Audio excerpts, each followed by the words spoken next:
ইয়ের কাছে যাও গা কি দেবনাথ জানিয়ার নাম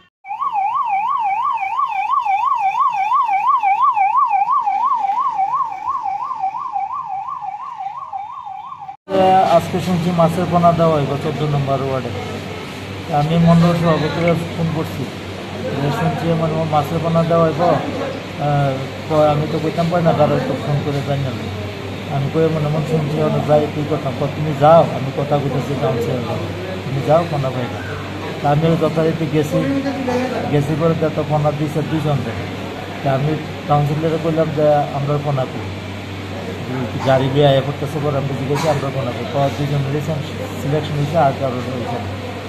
আমরা পুকুর থাকতে এমনও মানুষ হয়েছে যারা দেওয়া হয়েছে যে পুকুর নাই, তা আমরা যারা পুকুর থাকতে পোনা পাইতাম না।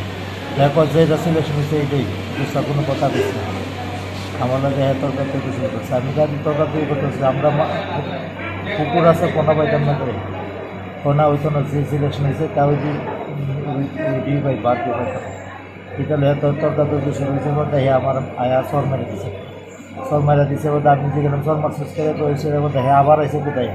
তখন আমিও সর মারতাম গেছি, তখন হাতা তুলছে হাতা তুলছে বলতে হ্যাঁ আমার একটা টিকা দাদা নিতে দাবি করছেন টিকা ডাক্তার করছেন নিতে ব্যালেন্স আর দিন আমি দেহা আমার ভালো দিচ্ছে ভালো যে আমার পা মাথা বাড়াইছে পাও ভাঙছে।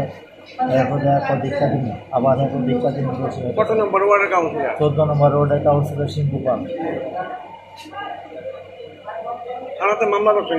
মামলা করো অবশ্যই করো, কথাবার্তা চলছে। ঘটনা জানেনি মন্ডল নেতৃত্ব এখন জানে কিনা জানি না, তবে মন্ডল সভাপতির কথাই আমি গেছিলাম প্রধান। এবং আরেকটা কথা আমি কয়ে রাখি, গত কিছুদিন আগে যে বন্যা হয়েছিল তখন কাউন্সিলর সিংকুপালের ভাই ওই বন্যার যে আমরা সবাই পাড়ার যারা ওয়ার্ডের আমরা কর্মকর্তারা আছে সবাই আমরা অ্যারেঞ্জমেন্ট থাকার লেগে যারা বন্যার ক্ষতিগ্রস্ত হয়েছে জল উঠছে সিংহপালের ভাই রাত্রেবেলা গিয়ে সেটা এরকম মাংস দিয়ে বাদ দিতে হবে। তখন পাওয়া হয়েছে যে মাংসের অ্যারেঞ্জমেন্ট নাই, তখন ওইখানেও হাতাহাতি করছে। আমরা কয়েকজন কার্যকর্তারা মারছে সিংহপালের ভাই, কিন্তু এটার কোনো বিচার হয়েছে না আমার কাছে।